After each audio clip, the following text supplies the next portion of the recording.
प्रदेश में मंडी संसदीय क्षेत्र की चर्चाएं हो रही हैं। कह रहे हैं कि काफ़ी हॉट सीट है और यही देखने के लिए आज हिमाचल अभी आ गया है रामपुर बुशहर। रामपुर बुशहर इसलिए क्योंकि यहाँ पर बीजेपी और कांग्रेस दोनों ये दावा कर रहे हैं कि यदि यहाँ से कांग्रेस की लीड ज़्यादा होती है तो कांग्रेस का जो प्रत्याशी है विक्रमादित्य सिंह वो यहाँ से जीत दर्ज करेंगे।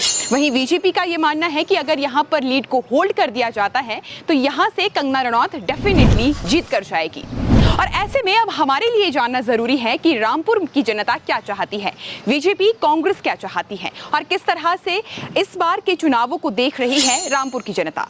इसीलिए आज हम लोग अलग अलग क्षेत्रों में जाएंगे, अलग अलग दौरे करेंगे और ये जानने का प्रयास करेंगे कि आखिरकार जनता का मूड क्या है। और इसी सवाल का जवाब ढूंढने के लिए आज हम इस चिलचिलाती गर्मी में रामपुर बुशहर में हैं। तो जल्दी से जल्दी हमारे साथ जुड़ते रहें और हमें फॉलो भी करें।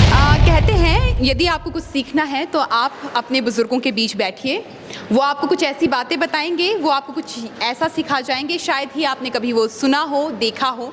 तो आज मैं रामपुर बुशहर में हूँ और इसी कड़ी में मेरे साथ यहाँ के कुछ बुजुर्ग बैठे हैं। इनसे मैं बातचीत करूँगी, इनसे मैं जानने का प्रयास करूँगी कि हिमाचल प्रदेश की राजनीति में रामपुर बुशहर का कितना महत्व है। रामपुर बुशहर जिसने हिमाचल प्रदेश को 6 बार के मुख्यमंत्री दिए, एक PWD मिनिस्टर दिया, सांसद दी और न जाने कितना कुछ। इनका नाम जानेंगे, इनका पता जानेंगे।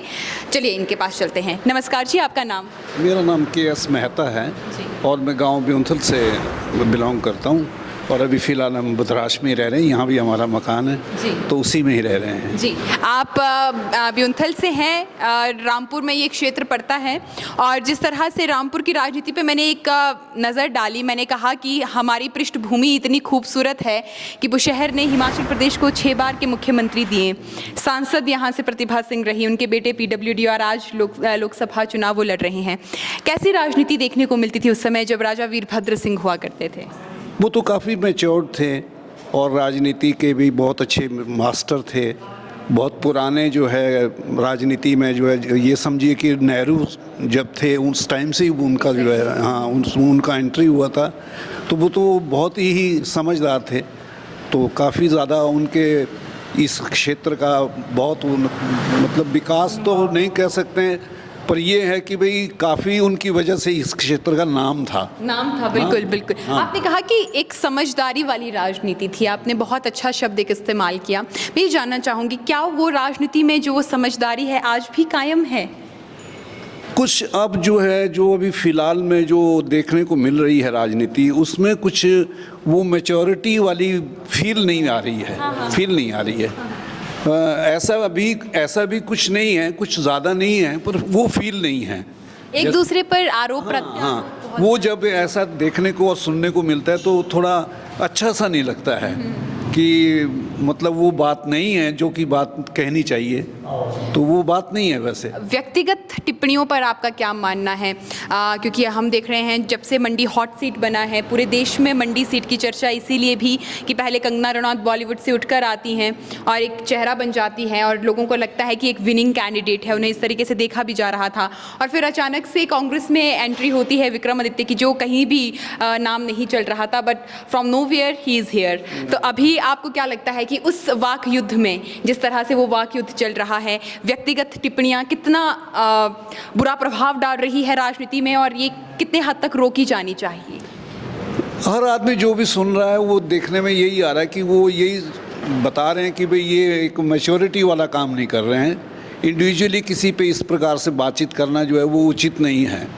अपना कैरियर उसको आगे लेके चलना चाहिए पर बजाय कि दूसरे के कैरियर को डिस्करेज करके अपने आप को आगे लाना, अब दूसरे की लाइन को मिटा के अपनी लाइन को लंबा करना है, ये कोई उचित नहीं है जी। कुछ तो कांग्रेस भी जाएगी पर ज़्यादा डाउन बीजेपी भी नहीं जाएगी, बराबर सही रहेगा, बराबर सही रहेगा। मैं जा रही कांग्रेस भी लाना चाहिए मार को, अपना कांग्रेस जाएगा तो क्या फिर मार को क्या मिलेगा? विक्रमादित्य के साथ हैं आप? हाँ, हम तो इनके साथ पूरे परिवार, हम तो पूरा परिवार आपका। विक्रमादित्य के लिए आप क्या संदेश देना चाहेंगी अगर वो आपको देखेंगे अभी टीवी के माध्यम से? क्या बोलेंगे आप उनको कि किस तरह से चुनाव लड़ना है? चुनाव तो वो यही पोता मेरा गया हुआ उनके साथ, वो तो अब पूरी कोशिश कर रहा। तो हमने तो क्या करना घर में जब वोट देने की आएगी तब तो हम भी वोट दे देंगे ना। अंकल जी, आपका नाम जानना चाहेंगे? मैं जगत सिंह हूँ। कहाँ से हैं जी? मैं ब्यूंतर से हूँ। ब्यूंथल से हैं। क्या माहौल लग रहा है इस समय क्षेत्र में? अब कह नहीं सकते जी, बराबरी चला हुआ है। बराबर चल रहा है। बराबरी। बीजेपी कांग्रेस की अगर बात की जाए, कांग्रेस तो कैंडिडेट आपके घर से है, रामपुर से हैं। रामपुर में क्या माहौल है? रामपुर में भी ऐसे ही लग रहा, कुछ 50-50 लग रहा मेरे को। 50-50 आपको हाँ, लग रहा है? ऐसा क्यों? बीजेपी मेहनत कर रही है, कांग्रेस नहीं कर रही है? नहीं, कर दोनों रहे हैं, संघर्ष दोनों कर रहे हैं जी। अब कह नहीं सकते, अब कुछ ऐसे है ना जी, जैसे अब रैलियाँ निकाले कुछ भी है, तो इसमें ऐसे बता रहे हैं जैसे पाया जा रहा कि भाई बराबरी चले हुए, बल्कि उधर को ज़्यादा चल रहे हैं बीजेपी की तरफ, और इधर थोड़ा कम भी है, कहीं फिर ज़्यादा भी है। हालांकि विक्रमादित्य का तो घर है रामपुर, एक गढ़ रहा है, राजा साहब यहाँ से रहे हैं। लोगों की तो उम्मीदें हैं कि एक बहुत बड़ी लीड लेकर यहाँ से विक्रमादित्य जाएंगे। आपका उस लीड पर क्या कहना है? लीड तो जाएगी कांग्रेस की जी, यहाँ से तो कांग्रेस ही जाएगी लीड।